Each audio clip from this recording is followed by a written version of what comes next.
the 419 with Gretchen DeBacker, Matt Killam, and Kevin Mullen. Welcome into the 419, powered by WGTE and presented by Witro Wealth Management. I'm Kevin Mullen. Gretchen DeBacker. Matt Killam. Did you hear him scream in my ear? Yes, I heard him say something. Happy Monday. He's so excited. Oh, boy. And you know why he's excited? Because today is Mayor Monday. I've said it before, I get stopped with some regularity by the show, and people do love Mayor Monday, and we've got a great show today. We're going to be visiting Swanton. The village of Swanton? Yep. City of Swanton? Village of Swanton right now. Okay. But I'm sure the mayor has got a lot to talk about. A lot of big plans. That's right, for sure. So we're visiting Swanton. We'll be talking with Neil Toeppe, the mayor of Swanton, but we'll also have Scott Yarnell from Earnest Brew, a great Toledo area business, but they've got perhaps one of the most unique locations, potentially in the state of Ohio, in Swanton at Oak Openings in the wheelhouse. Agreed. Can I ask, what are you wearing? So I'm wearing your. I'm sorry, who are you wearing? Yeah, thank you for asking. I'm wearing a Kevin Mullen jacket, and underneath it, I'm wearing a Jupe Mode t-shirt. Yeah, I'm more interested in what the shirt says. So for our radio folks, the shirt says cat person. It does. So this is new information to me. Yeah. Are you I'm not a cat. You're not part cat. Yeah, I'm not. There's no feline. So I haven't got my 23andMe in back. Yeah, sure. yeah, part tabby. Did you have a cat growing up? Yes. And did you like the cat? No. Okay. Yeah. Yep. No, I have cats now. Also don't like them. So this shirt, I guess. It's ironic. It's a couple things. First of all, we love and support Jupe Mode, right? So this is John Amato. And I needed a shirt one day, and I was like, I hate cats so much, so I bought this because I want them to trust me. Is it crop? So I can drown them. It's going to be. Yeah.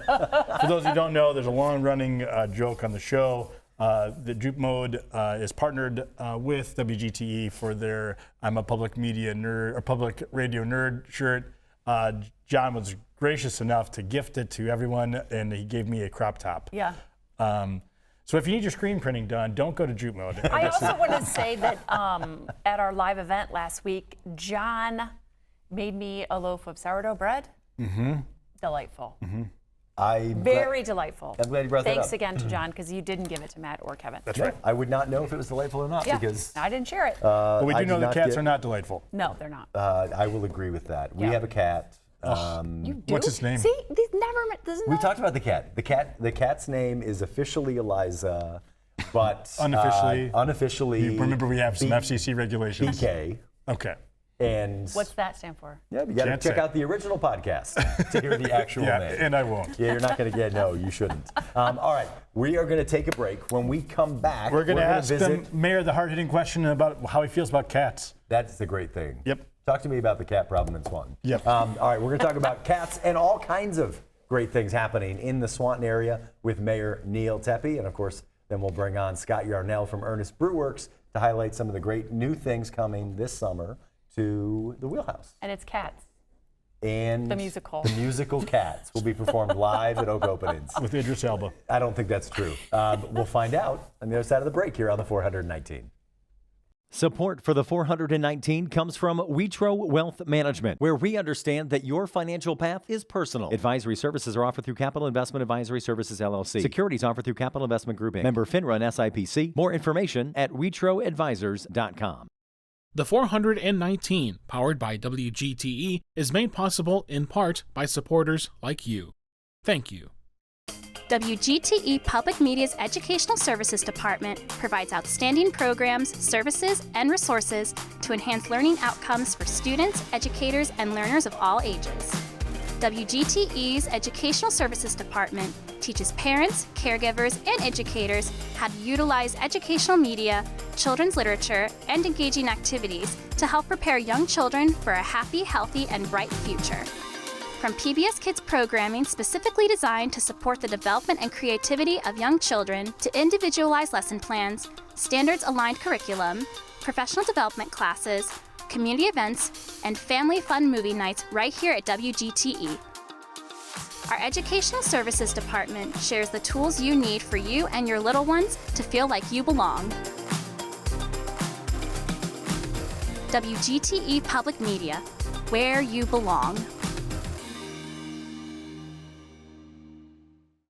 Welcome back into the 419. It's a Mayor Monday edition, and we're taking a trip to Swanton, Ohio with Mayor Neil Toeppe. Mayor, thank you for being here. Well, you're welcome. Thanks Glad for to be coming here. in. The question of the day, are you a cat person? We love cats.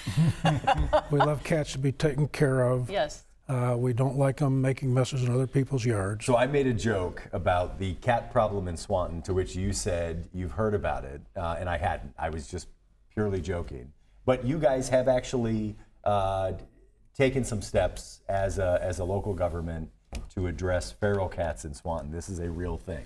That is in fact a real thing. We have an ordinance that says don't feed the feral cats.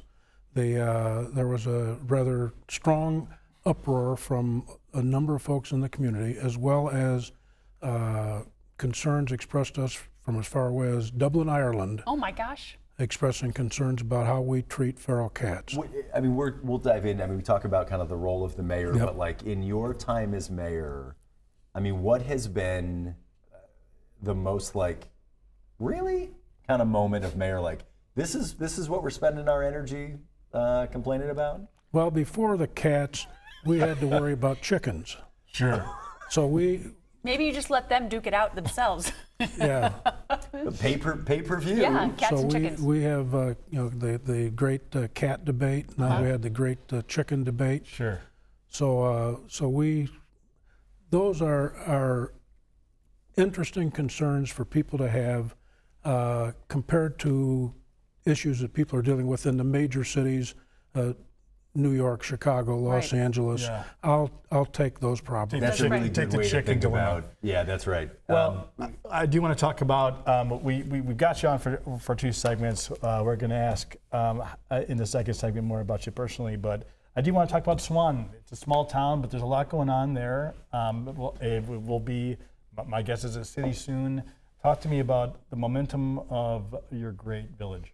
Well, we have seen tremendous growth over the last several years in a number of areas. One, the number of residents moving into town. Second, on the economic development front, we have people have said we couldn't grow economically, bring businesses in because we're surrounded by the township, so we can't grow out.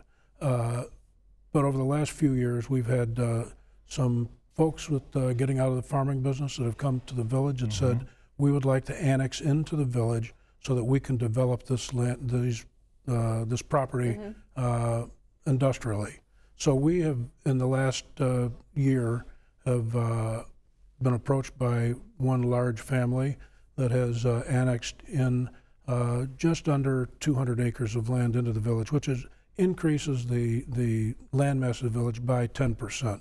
So that gives us tremendous opportunity for growth. Can you tell us what the geographic markers are for the village of Swanton? We, if you head west out of Toledo, Valleywood Golf Club is at the eastern end of the village, and then you go out about 5 miles to the west from there, out Airport Highway, and then we extend over to roughly to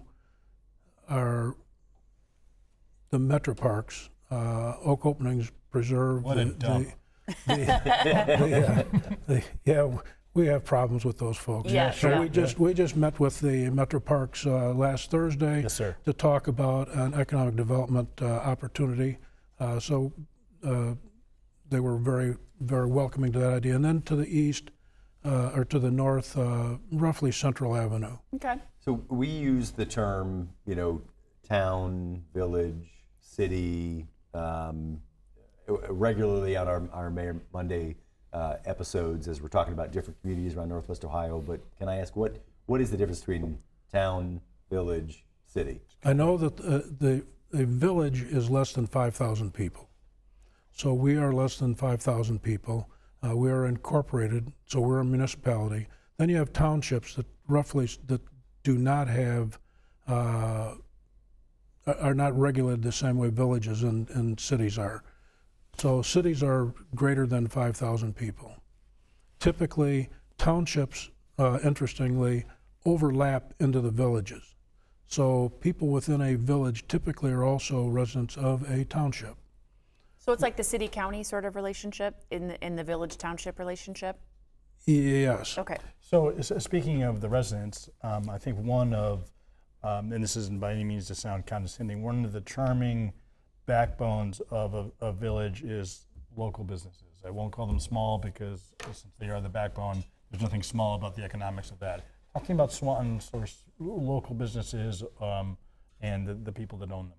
Well, interestingly, if you see a lot of small towns, villages, have over the years have seen their small businesses disappear. That's right. You see a lot of towns with empty storefronts because with the growth of large shopping centers, shopping malls, and the advances in transportation. Every family has 2 cars. Kids have a car, so access to transportation extends the range of people to go shop and visit and so forth. That then tends to dry up a lot of the local businesses. Swanton has been very fortunate. There's been before being mayor, I was head of the Chamber of Commerce for about 20 years. Oh. So during that time, we saw our Main Street grow. So we have now got a robust Main Street, many small, I don't know, 100, 200 small businesses in the Swanton area. Clearly those businesses support not only providing services to residents, but they are the ones that provide support to local schools, That's to right. Teams, to every local community event. They provide that without any particular recognition. They do that because they are part of the community. That's right. And when you're dealing with a small business, you're dealing with the owner of that business, so they want to make sure that you're happy. Talk to me a little bit, I guess it's a nice dovetail to that, talking about the quality of life in the community that you serve and have served for 20 plus years, but more than that. The quality of life in Swanton, we talked a little bit before the show or joked about nice to have cat problems as opposed to big city problems. And too often I think we talk about the comparative state of our region to larger ones. We don't talk about the benefits or the highlights of it. Tell me about the quality of life at the Village of Swanton. Well, we are so fortunate that we have a very good fire department, full-time fire department that's staffed 24 hours a day, 7 days a week. We have probably more paramedics in our department than there are in any place in Fulton County. That department responds to roughly 120 calls a month. Most of those, 80 to 90% of those, are EMS calls. So that's life-saving. That's right. The other thing that we have is our parks. Not part of the Metro Park system. No, sir, but great parks. Yeah. But we get to enjoy the Metro Parks. But we also have our own parks for our community, for our playgrounds and playing fields. So matter of fact, we have a levy coming up to refund those parks. So I fully expect that that's going to pass with a wide margin, because that is so used by all of the youth of baseball, soccer, t-ball, families with the playground equipment for the little kids. They are great parks. Yeah. I can tell you, as somebody who's in the industry, I certainly describe myself as an expert, but your parks are beautiful and they're well maintained. Do you have a particular favorite spot that you stop by? I know you have to, all your kids are your favorites, but do you have a favorite green space that's yours? Probably the place that's most fun to watch is on the upper ball diamonds. We've got 4 small baseball, no, not small, but 4 baseball diamonds, plus a large soccer field. So to see all of the kids, all ages, all skill abilities out there running around trying to kick a ball, hit a ball, catch a ball, that just brings joy to your heart, seeing those kids out there. Can you tell us a little bit about the organization of the village of Swanton? How many people work there? Is there a council? What type of mayor? Are you a strong mayor? Is there a city administrator? We are a She means village. physical strength. Would you describe yourself as physically strong? Oh yeah, I was an athlete. Yeah, that I knew. We're a village. We have a village council, 6 members elected every 4 years, 2 at one time and then 4 at another time. A mayor, I have a village administrator. We have a police department, fire department, public service department, water department, sewer department. So we're a fully functioning municipality. The 4,000 residents, hundreds of businesses. We occupy roughly about 3 to 4 square miles, but we serve roughly 14,000 people. So when you look at the folks that live in the adjoining townships, that takes the area that we serve to about 14,000. We're talking with Neil Toeppe, the mayor of Swanton. When you're traveling around the country and you're describing Swanton to folks that have never been in Northwest Ohio, or maybe never been in Ohio, how do you describe Swanton? I describe it as if you want to go into a small town, pretty much like going into a Norman Rockwell photograph. If you're looking at small town America where people know each other, where you can walk down the street, I drive down the street and people are waving, and that's before I was mayor. People know They don't each wave other anymore now. No, It's a different kind of wave. not with the full hand.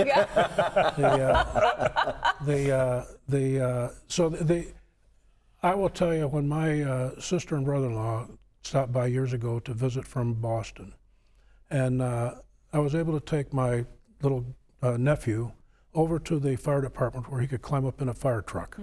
When my sister and brother-in-law, when we drove through Swanton in the evening, about 8 o'clock, just getting towards dusk, and they saw kids walking up and down the street without parents, and they said, this does not happen in Boston. So when you look Not in at Southie, seems like a pretty welcoming place. so when you look at Swanton or a small town, people know each other. I like to think that when somebody sneezes, is starting to get a cold, there's going to be somebody out there organizing a fundraiser for the family. Right.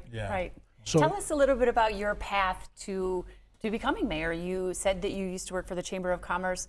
How long have you been the mayor of Swanton? I'm in my 7th year. Okay. Before that, I was the head of the Chamber of Commerce. Before that, my professional life was I worked for AT&T. I was a manager there, retired there after 30 years. Then I had my own consulting business, worked for some other folks. My wife tells me now that I'm a failure at retirement. Sure. She's kind of right. We had a condo over on Maui for a number of years. I spent the winter over there and the summer over here with my consulting business. Then I was told we sold our condo because our second grandson had just been born. So we said, well, it's time to be back home.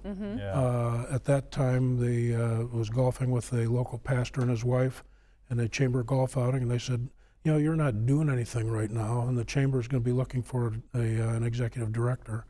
So I told them I'd do that for a year or two. That lasted 21 years. Oh my gosh. Another reason to hate golf. So, that's kind of a summary. So I've had extensive experience in the private sector and a Fortune 100 company managing and operations. I know we're going to get to this a little bit more in the second segment, but I am interested to your point, and maybe you're such a perfect example for this. Transitioning from private to public in this way is a big transition. I don't just mean the work or the functionality or providing processes that maybe weren't there in the public sector, but you're now stopped at grocery stores. You're now waving to people in public. I know we were joking about that, but it's a vastly different day-to-day for you, and presumably for your family as well. I mean, you're answering questions, listening, right, which I know you to be. You and I have shared the same space for almost a decade to your point. Was that a conversation had around the dining room table? How was it a knee-jerk reaction saying, I need to do this? Talk to me about that conversation. Well, the process was with the Chamber of Commerce, I saw that we needed to grow. And the cost of everything goes up. In Yes, your sir. household, That's right. cost of government, nothing is static. And inside the village, from the Chamber of Commerce perspective, I saw we needed to grow. Otherwise, the only way that you're going to raise money for the village to operate, provide the services, was on the back of the residents, the taxpayers. So we needed to bring more businesses into town to help grow that economy.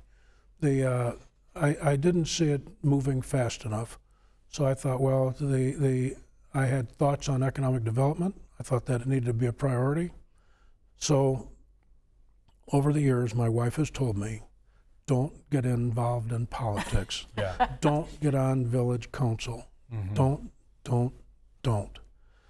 Always listening to my wife. Yes, clearly. I went down and got my petition for mayor. Came home with a petition did she for sign mayor, and told her that I had got the petition for mayor. She just rolled her eyes. Like, I was attacked and given this, right? You were a It victim. was a feral cat that picked you down. So since then, though, she has been a big supporter. Yes, sir. And overall, I will tell you, people just generally, and I don't care what size town it is, want to know what's happening, why it's happening, and be informed. That's right. For example, if somebody has a problem with their street or with their drainage or whatever, as long as we can go back to them, I ask our public service people, when people call with a problem, get back to them, tell them what we're going to be doing to fix it, get back to them, tell them that we fixed it, so they can establish a positive reference point as to what we're doing. Yep. We're talking with Neil Toeppe, the mayor of the village of Swanton, here on a Mayor Monday on the 419. We're going to take a break. When we come back, we'll dive into more of his personal life, and I want to hear more of that story, of that journey to mayor. I'm always trying to sell my wife on crazy ideas, so I want to know what sales pitch you used that worked. We'll be right back on the 419. To me, community means connecting to others. I'm Donnie Miller, and welcome to The Point. I love CBS Kids! We're a community committed to education. Discover new ideas, dive into exciting subjects, and engage with the world around you. I would send them personally a t-shirt. Crime doesn't pay in the old West End, pass it on. That's how we cleaned up the neighborhood. Vision loss for people is not the end. It's a story, it's the next chapter. WGTE Public Media invites you to Get Out and Play Day. Monday through Friday, it's the 419 powered by WGTE. With Matt Killam, Gretchen DeBacker, I'm Kevin Mullen. What can people expect on the show? It's going to be an hour, a reminder of why this is a great place to live, work, and play. WGTE, where you come to watch, listen, and learn. Welcome back in to the 419. It's a Mayor Monday edition. We're talking with Neil Toeppe, the mayor of the village of Swanton. Right before the break, you had mentioned the story of sort of bringing home the petition to run for mayor, the thing that your wife had told you never to do. Do you remember? Did you just like leave it on the kitchen table and hope she'd discover it on her own, or how did you bathroom door? How did you bridge that conversation? I came home and just I said, "You're going to really be pleased." Yes. Yeah. And she wasn't. Yeah. But no, I come home every day and say the same thing. Yeah. Tell us a little bit about your family. You mentioned you have grandchildren. Tell us about your children and grandchildren. We have one son. He's in his mid-50s. Two grandsons. They're both in their mid to late 20s. We were fortunate enough to have them live next door to us. You're kidding me. How wonderful. For years.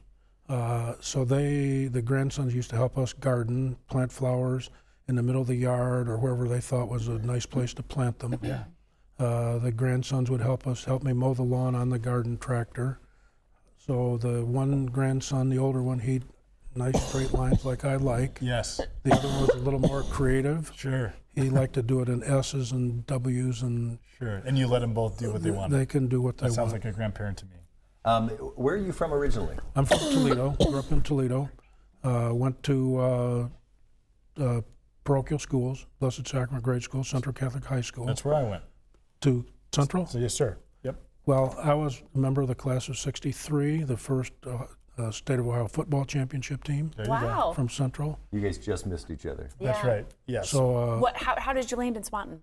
We were looking for a property up in northern Michigan for a vacation home. You missed it. And that didn't work out. Yeah. So then we decided to move from our home in West Toledo, looking for a place out a little ways. Sure. And so that's when we found Swanton. In the West Toledo, you lived in your old neighborhood, or? Pardon me? When you lived in West Toledo, where did you live? On Standard Drive was between just off between Sylvania and Berdan and Douglas and Secor. Absolutely. Yeah, we were not too far from you. I was lived on Sherbrooke. Okay. The west part of Toledo is a great place, and then Old Orchard. When we were talking about Central Catholic, your time there, were you on the football team? I was not. Okay. I was not on the football team. I'm sure they wanted me. Yeah, but, of course. They probably did. But I was busy running cross country and wrestling. Yeah. Okay. Were you involved in student government when you were in high school? I was on student council. My senior year, my homeroom. I was my homeroom president. There you go. So that was my first venture into politics. So tell me about your folks. This is in your DNA to serve your community. This was something your mother or your father installed in you. Talk to me about your upbringing in that way. What made you the mayor you are today? We were raised in a time in the 50s and 60s. Had a lot of respect for your elders, for authority. I was in Boy Scouts, Sure. Cub Scouts, Boy Scouts, student government. My father served in World War II. My maternal grandfather in World War I. So after high school, I thought it was kind of your duty to serve your country. So I was in the Air Force, served during the Vietnam era, did not go to Vietnam. They were saving me for later when they really needed me. Yeah, sure. But I had a lot of my friends and classmates that served there. One perished from Agent Orange, another took his life from PTSD. Oh my gosh.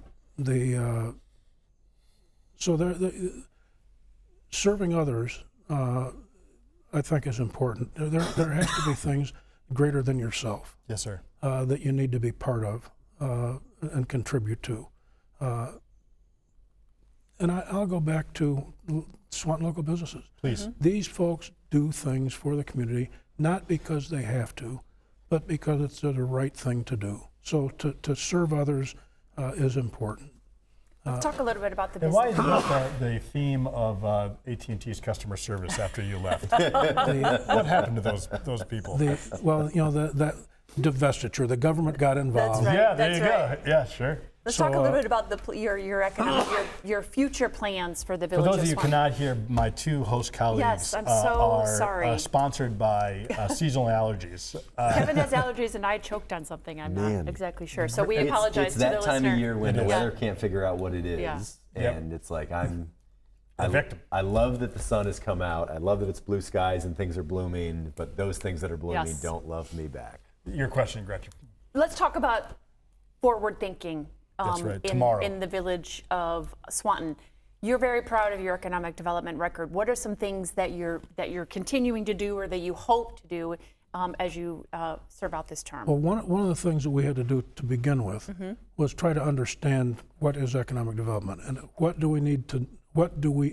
we know, which was everything, and what do we need to know to go forward. So the first thing that I had done was established an economic development commission that's staffed by members of the community. One is the school superintendent, another is a banker, and another is a guy that was was the president of a German operation, their Americas division. So getting those folks to help, and then bringing in experts, bring in small industrial businesses to explain to us what they need, bring in the Regional Growth Partnership, TMACOG, the Port Authority, even the Metro Parks, to help us understand what our business is looking for, what do we need to do to position ourselves for growth. So that so that's been an ongoing effort. Economic development is not easy. You first need to understand what the market is, what you can provide, where you position in the market, and what kind of businesses do you want to see in the community. I've heard you say on a number of occasions, and I know that you've been hinting at here, the concept of smart growth. Explain to a layperson what that means. Well, you need to be able to have a balance between residential and industrial or commercial. You cannot be bringing in companies that are going to be that aren't going to fit into the culture of the community. Right. You need to be able to locate those businesses in a place where they are not going to impede the lifestyle of the residents. So, for example, these roughly 200 acres that we're bringing into the village are located away from residential areas. So whatever growth goes in there, it's not going to have a negative or adverse impact on the residents' lifestyle. We need to maintain this Norman Rockwell-esque community, but be able to bring in businesses that are going to support us economically. How do you see this goal for your administration in partnership with other regional mayors, with county leadership, and with state leadership? And what do you do to sort of foster those relationships? Well, as a matter of fact, we have a building that was in distress on Main Street. A roof had collapsed. The owner was hard to find. So we have finally tracked that owner down to try and figure out what we can do with that building. We were concerned that that building was going to collapse. Sure. If that building collapsed in the middle of Main Street, it's going to be up to the village to mitigate that. It's going to cost us a lot of money, $100,000 or more, to clean up the mess. So what we wanted to do was purchase that building, take it by eminent domain or whatever, so that we could then apply for grants, which would be state, county, federal grants to help us mitigate that. So we now have taken ownership of that building. We're working with the county on that portion. On the federal government, we had a major fire that destroyed our municipal building. So we had to relocate our police department within minutes. That's right. The administrative building, the entire staff had to be relocated within a couple days. And if you When think was that fire? Roughly January 27th. Oh, wow.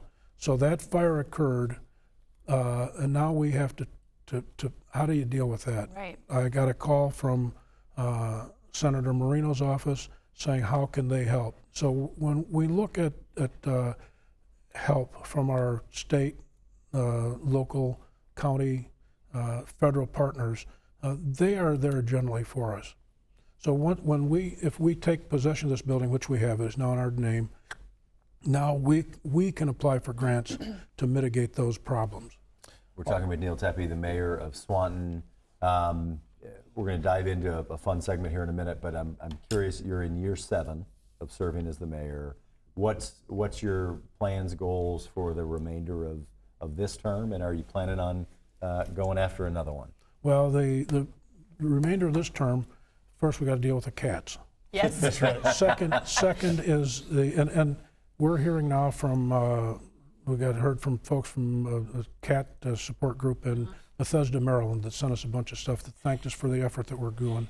I got a call from the mayor of Tiffin saying they have a problem there, and can they use us as a model to how do they address their problems. But going forward, the issue is really more focus on economic development. We've worked on 2 projects for over 3 years. One of them is not going to make it. One of them has made it.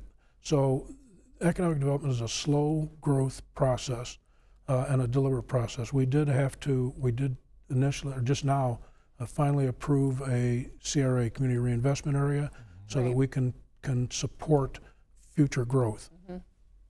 Awesome. All right, it's now time for Gretchen's Wacky Quiz.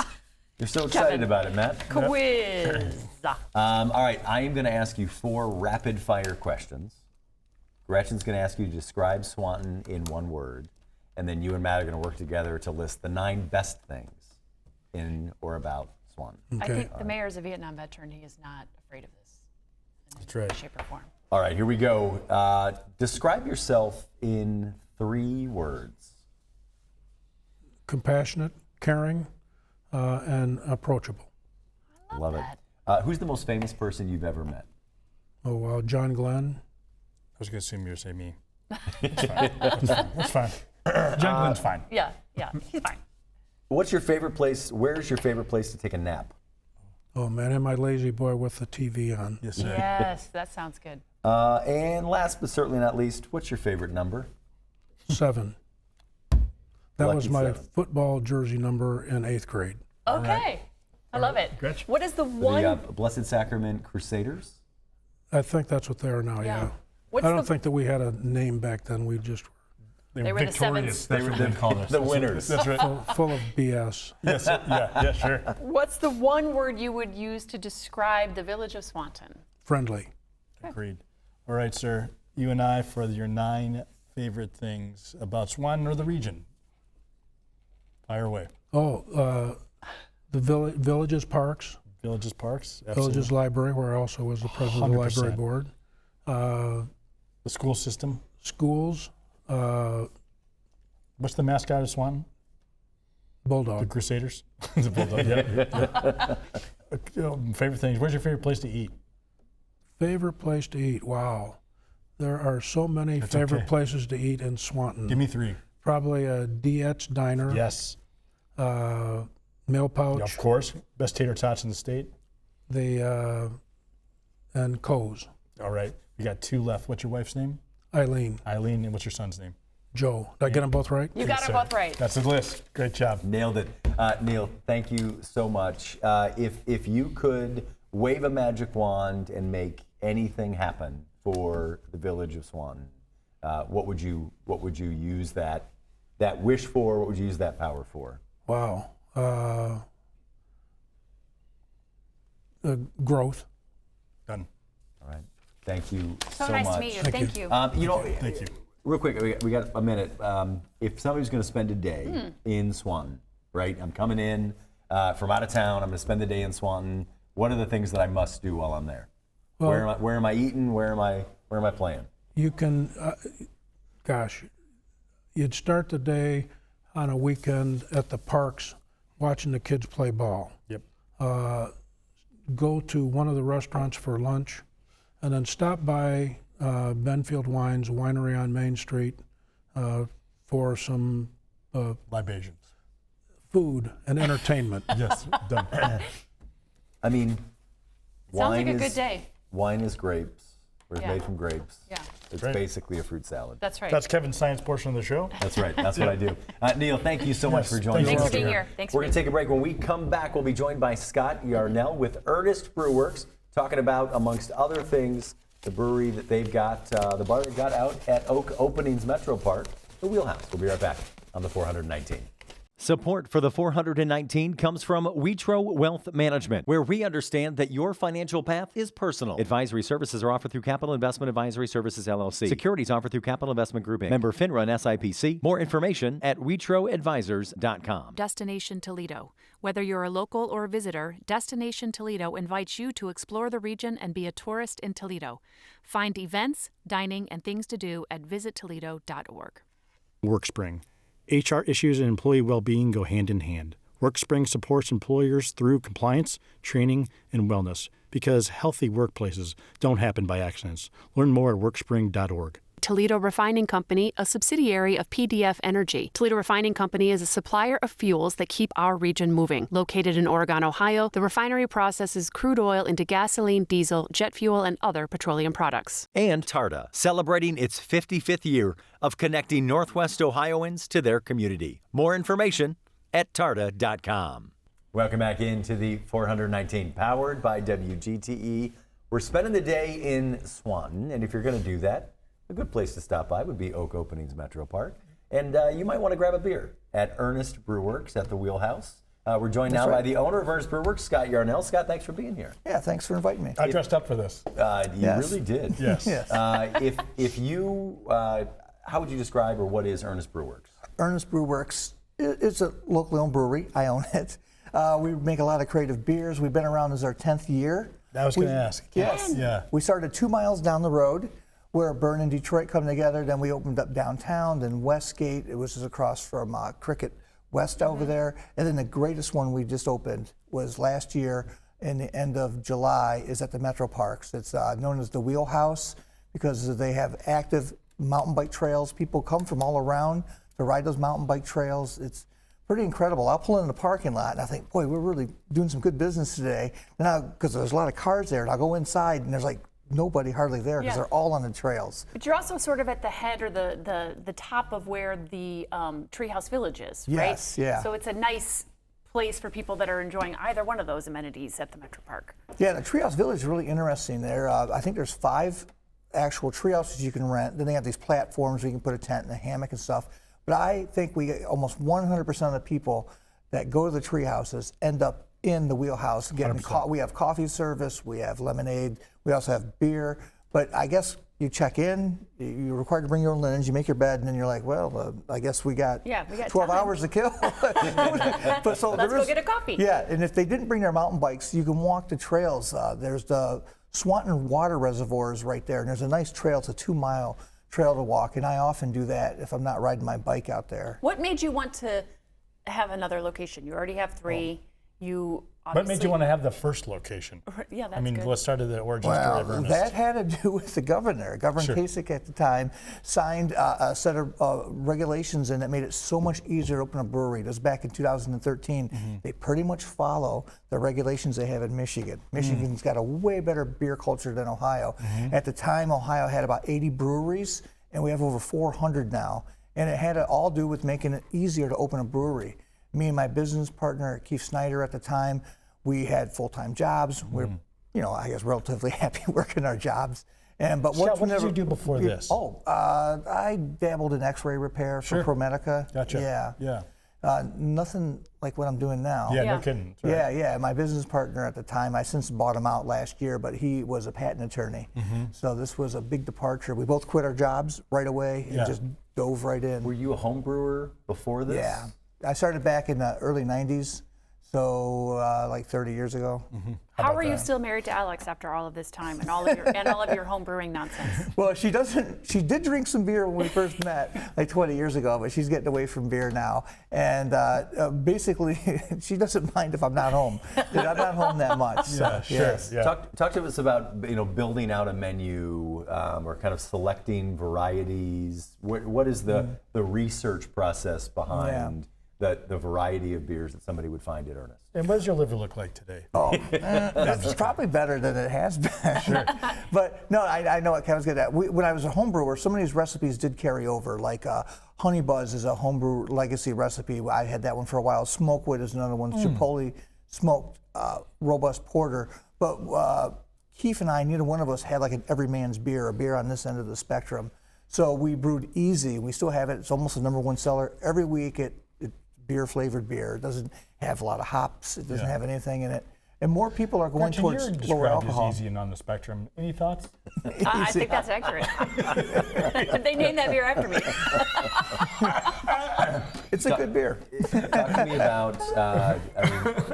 One of my favorite local craft beers is Crunchy Hippie. Yes. Talk to me about the origin and the name. Crunchy Hippie. Crunchy Hippie is interesting that it was named first. It was after Earnest opened. We didn't have that one going in my portfolio when we opened Earnest. But I was riding my bike along River Road, and the name Crunchy Hippie just bam hit me. I didn't know what to do with it. I didn't know what a Crunchy Hippie beer was. Eventually, we brewed it, and I looked it up because this is our anniversary time, so I wanted to see what the history was. It was our 13th beer we brewed. We brewed it in January of 2017, and it's really a wacky recipe. It doesn't make much sense. I would never create it now. It worked. We've modified it since then, and for our 10th year, I'm going to brew the original batch, and it's going to be pretty crazy. I'm fascinated. I think Kevin asked a little bit of the entry-level question, but you just talked about modifying a recipe. I mean, I am, in my old life, I'm familiar with what a palate means in the everyday sense, but you are now a commercial palate to some degree. How do you think about creating something for the masses? And I guess also 2 questions. What was the first aha moment? So I guess the first one, how do you think about creating beer for the masses? I don't really know much about the chef world, except for, I watch The Bear and some of those chef shows where they're yelling at each other a lot. So you're an expert. Yeah, I am now, just like anybody else watching this reality TV. But when I create a recipe, I create it with a flavor in mind. I create it with what am I going to sense from it. Then I go and build it from the different components. I know how to build a beer. Usually nothing starts from scratch. I suppose it's this way with chefs. They're trying to, they got a sauce in mind they want to do. They already got a sauce that's kind of close. They just change it around. And I got some base beers. And there's also certain techniques that I bring to it as a craft brewer. If you followed me, which means you were hanging out with me in my garage 30 years ago, you'll see some of these things carry over, some of my philosophies. I like beers to be a little more crisp. Finish a little crisper. That means the IBUs are a little higher than. What's an IBU? International Bittering Unit. Okay. I don't know how international it is, but it's a measure of We're hops. Americans. We don't have to worry about that stuff, man. So the higher the number, the more hops are in it. Sure. Generally, but there's exceptions to that rule. So basically, I develop a beer. A lot of people develop a beer in mind, like if they're going to develop a Kolsch. They research what is a traditional Kolsch and all that. I research what is my version of a Kolsch going to be. Then I look back traditionally. I don't throw out all tradition, but I really make the beer my own. And then to get to my consumer taste, I figure, okay, is anybody else going to like this besides me? Sure. And I have made changes because I think my customer base will want a little change to it. One of Matt's kind of default questions, I'm going to steal it from him, is like when you're designing a beer, who's that person? So you said you're not designing for you, but who is that person you're designing for? Someone that generally likes craft beer is what I used to go for. I used to think of myself more as a product, and now I think of myself more as a place. Being that when I thought it was a product, I was trying to be Bell's, Rheingeist, Dogfish Head. I mean, those 3 places I named have 3 locations. I got 4, so I got those guys beat. You know, I mean, but they were making products. Bell's has 1 location in Kalamazoo you can visit, and then they ship almost worldwide now that they're owned by a worldwide conglomerate. It's a large, multiple hundreds of times larger than mine. And I used to think that was my trajectory when Ohio only had 80 breweries, and we only had now we got over 400. It just grew so fast. I figured I got to figure out and pivot. So I pivoted to being a place. So now when I develop a beer, I'm actually in talking to my customers, seeing what they like, what they want to drink. So now I'm creating beers for people who want to drink in my tap rooms, which is different than if you're going to, like, say, Harvest, and you're looking at all those beers they have for sale. What do you want that's interesting?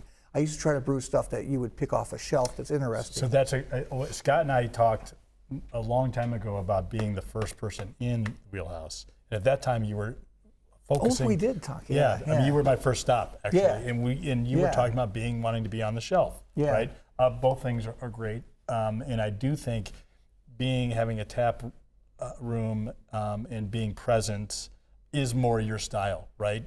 So I think it is not just marketing material. Earnest is a great product as a result of listening and experimenting and caring. But that dovetails into my next question. Do you have an aha moment? Meaning, I know that you run a small to mid-sized business, so payroll and all these things and the growing cost of always is a concern. But was there a moment that you were sitting on Detroit and Bern and the place was full and people are enjoying it, where you sold your first case that was like, this is going to work? It was almost from day one. There were hardly any breweries. The craft was growing in this country. So when we opened in the late fall of 2016, I'm telling you, there was a pent-up demand.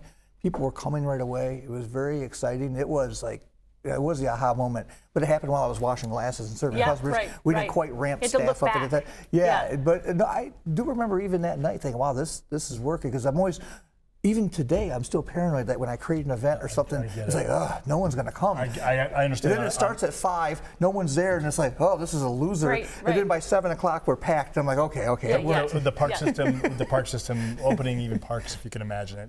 Everyone struggles. When you're go ahead. So the business has inevitably changed since you first opened. I mean, you mentioned, kind of that aha moment happening while you're probably in the back washing dishes. Yeah. I'm sure there's still some of that you have to do today, but how has the team changed? How has the business changed over the last decade? Well, Keith and I homebrewed together. We found out that we lived just a few blocks from each other here in South Toledo. And then, of course, once the governor changed those laws, we could open a brewery. So then I had a business partner. We brewed all the beer. We only had 3 fermenting vessels. Now we have 11. And out of the 11, 6 of them are triple batched. So our capacity is much, much larger than we started. We started hiring guys to work in the back. We hired some more people up front. We changed the ways we manage things. We actually got some software, 7 shifts to do our scheduling, which was a lot better than writing everybody's name on a piece of paper. And then take a picture of it and send it to everybody. Yeah. I bought my partner out last year, so now Keith and I got along well, but when you got one idea and you got 2 people, I mean, you can only do one thing with it, you know. Right. Sure. So we would go back and forth, and it's just, I like running it by myself now.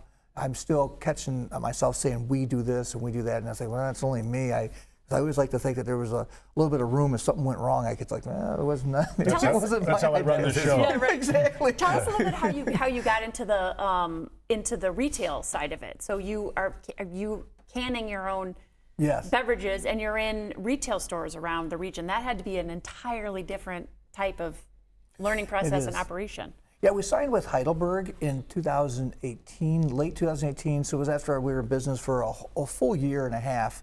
And Heidelberg's been pretty good with us. They placed our product there. We signed for the whole state. Heidelberg's got like 10 warehouses, but we predominantly work with the one here that's in Perrysburg, and it's for the 14 Northwest Ohio counties. They got us into grocery stores. Kroger, we're in some of those. We're in Chiefs markets. We're in all the independents. We're still really strong with independents. It's hard for us to get in the chains fully, but like a place like Harvest supports us, Pawkins supports us really well. How does the sales of the canned beverages in the retail stores and in your actual breweries or the tap rooms affect each other? Do you see the same types of beers being sold in both places, or is it different? Or does one tell you that the other one's gonna change? In the tap rooms, I sell beers that are more craft. Which is not Crunchy Hippie. Crunchy Hippie is a brown ale, but it's done in a manner where everyone can drink it. If you like beer, this beer is not that offensive, it's not that strong, and that's the general public. That's the one that sells the best in retail. In my tap rooms, it's whatever's newest. I got a customer base of regulars that come in. I describe a regular as 3 times a month. You come in, and about once a month, which is next Tuesday, we're brewing or canning a new beer, Hello Beers, hibiscus beer. A lot like what you're wearing there, Gretchen, hibiscus. So you could wear that with my beer. So that's new, and my customers know it. Pawkin might not order it. It's too far away. It's too far removed. But the customers that come in my breweries regularly know it's new, and that's what they want. We had Cheryl Hardy on the program with Party in the Park, and I'm just interested in kind of your thoughts of, over the last 10 years, kind of the shift in craft beer culture in the region. What have events like Party in the Park done for introducing your brand to the broader Toledo community? Yeah, Cheryl started that last year, and she did reach out to me. I really appreciated that. Usually, beer gets kind of forgotten whenever you're trying to develop something like Party in the Park. There's so many other things: porta potties, police, security, everything else getting the axe. And then the beer's like, oh, what are we going to do about beer? But she was thinking about that from the beginning. She contacted local breweries. We said, yeah, we want to be part of it, and she's made a good effort. Toledo is your hometown for everything. I mean, so many things talk about hometown community and all that, so it is nice to see something like Party in the Park actually reach out to the local breweries. I'm not the only one that's there, and we could be part of it. So talk to us, we're got a couple minutes left. Talk to us about the Wheelhouse or an events coming up or stuff you're excited about. I am excited about it. I got to write this down. Next weekend, I work with the Metro Parks on certain things, and the Metro Parks next week is we're considering that our summer kickoff, our seasonal kickoff is May 1st, and we're just going to show off a little bit. We do have coffee service. Gretchen might know a little bit about coffee. Yes, we got coffee service, lemonades, we got that kind of stuff, but we also have a full selection of beer, non-alcoholic drinks. But really what I want to write down is we got yoga next Saturday, May 2nd at 10:30, and that'll be outdoor yoga, weather permitting. And that's done by Holly. She's a really good yoga instructor. You can just drop in. She said so. I didn't tell her that I'm going to talk about it. Maybe she thought 3 people, but it might be more. But the coolest thing we've never done before is the Toledo Opera reached out to me. On Monday, May 11th, the opera will be there from Toledo. And we don't know how big that will be. It'll be an outdoor thing, bring a blanket to sit on or a chair. But I think it's 6 o'clock on Monday, May 11th. If you don't know what the Wheelhouse is, what is it and where is it? Oh, the Wheelhouse is located just about a mile off South Airport Highway on State Route 64. Or Swan Waterville Road. Yes. Oh, it's great for mountain biking. I brought my, I don't know if you can get this or not. This is what happens when you're not paying attention, when you're not biking. God. This is 9 screws. Is not liable. It looks like you swallowed a comb. No, it was all my fault. I was not paying attention. Looks like you swallowed a comb. It does. That's 9 screws in my collarbone. That is an X-ray of what part of your body? Collarbone. Right here. And you still ride after this? That happened late fall. My wife wasn't too happy about that. And sure. But I wasn't paying attention, and this is on the mountain bike trails. They are challenging, and that's what is the satisfaction when you complete it successfully, like you did something. Yeah, right. Exactly. After That's right. Where you can go ride the people find information about the schedule out at the Wheelhouse and other events? The Metro Parks does a really good job with their social media and their website. We have our website. It's not as good as the Metro Parks one, but you can see information on there. I try to stay up with my social media, so daily posts about events and creating events, like the opera one you can find. You do a great job. Thank you. Scott Yarnell with Earnest Brewworks. Thank you so Very much. cool. We're going to take a break. When we come back, we will wrap up this Mayor Monday edition of the 419. Every day when you're walking You down laughed the with street. us. You learned with us. Hi, neighbor. We made sure your childhood was special. Memories that could only be provided by PBS. For generations, we've given you programs that made a difference. Programs that entertained, informed, and inspired. And today is no different. This is WGTE Public Media in Toledo. It's where you belong. But you said you were going to take it. Welcome back into the 419. Jack, it does feel good. There's a lot Yeah, it gives you extra authority. Little power there you got. a little tight in the crotch. You're wearing that jacket wrong.